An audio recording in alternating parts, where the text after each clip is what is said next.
Reggie here, and I want to welcome you to another one of my videos. In this video, we are going to take a brief look back at a couple of books that Doug Bratton and I had previously identified in a series of videos that we started back in 2021. At the time, values of comics were crazy, right? They were crazy. And so what we attempted to do was to identify a couple of books that were blue ocean opportunities. Blue ocean opportunities are really those books that people are readily not paying attention to. These were books that were not showing up on hot list. They were not in Key Collector app. They were not on people's radar, but these books had a tremendous amount of potential.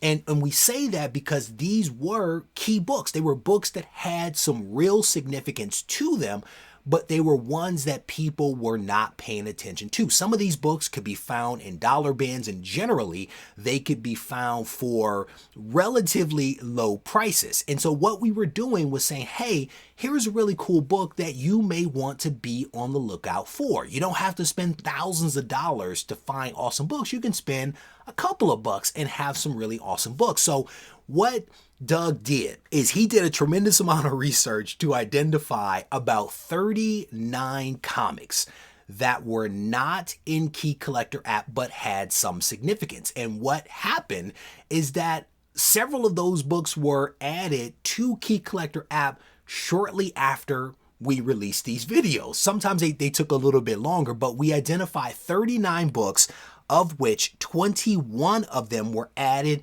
to Key Collector app. There were 18 that were not added, and they were probably not added for a couple of reasons, right? One of them is that I know Key Collector app looks to see whether the value of a comic is sustained over time. So some of the 18 potentially weren't added because they didn't have the value reach a certain point, and then that value was not sustained. But again, in 21 instances, that was indeed the case. So that's really cool. So what we then looked at most recently is of those books that were added to Key Collector app, which have performed the best. And what we identified is that there were at least 3 that performed really well. And not only did they perform well, they reached a certain value. They've maintained that value despite where the comic book market is right now. And this is definitely a down market, but these 3 books that we're going to talk about in this video have actually sustained their value. And let's break them down. The very first book that I want to highlight is G.I. Joe and Transformers issue number 1. This book was a dollar book for a long time, and technically was a dollar book when we originally highlighted it. But no one could have anticipated that Void Rivals was going to bust into the scene and shine all kinds of light on these 2 franchises. And as a result of that happening, G.I. Joe and Transformers issue number 1 has performed incredibly well. Again, this was a dollar book not that long ago, but right now sells for roughly $15 to $25, with high grade raw copies actually selling for a premium. Graded 9.8 average around $400, but have sold for over $500 in recent months. And prior to that, 9.8s could have actually been had for $100.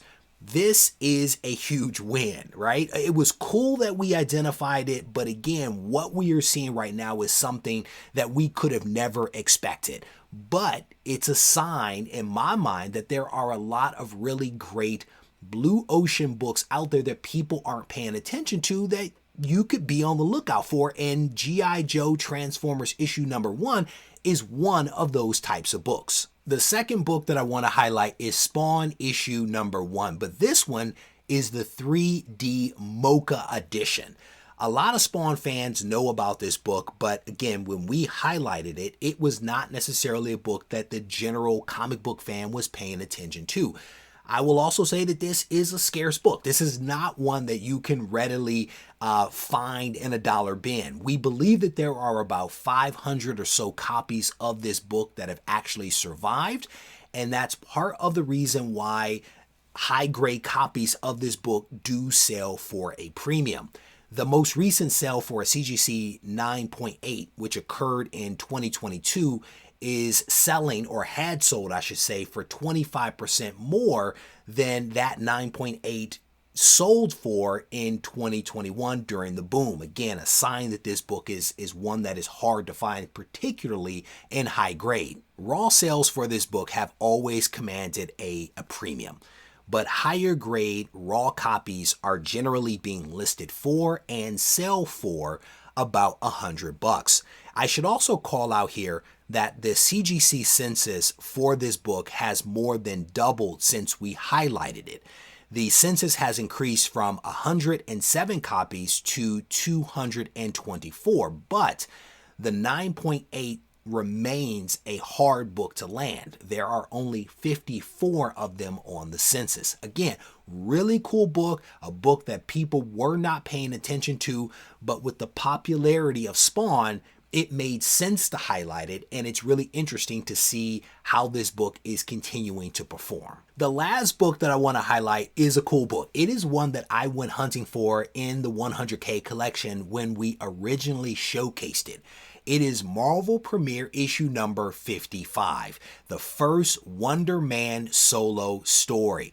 This was a book that was readily available for somewhere between $1 and $5 before we highlighted it and before it was pulled into Key Collector app. Now this book is going for somewhere between $15 and $25 as a raw comic, with high-grade raw comics and graded copies fetching a premium. And again, this book took off because of the possibility that Wonder Man was going to be getting his own show or something like that. I don't know where things are with that, but this was a cool book to begin with because, again, it's a first solo story. No one was paying attention to it. And then all of a sudden, as things began to evolve, it became a book that people were paying attention to. And there is a possibility that this book is still out there in the wild and can be picked up for a couple of bucks. So you may want to be on the lookout for it.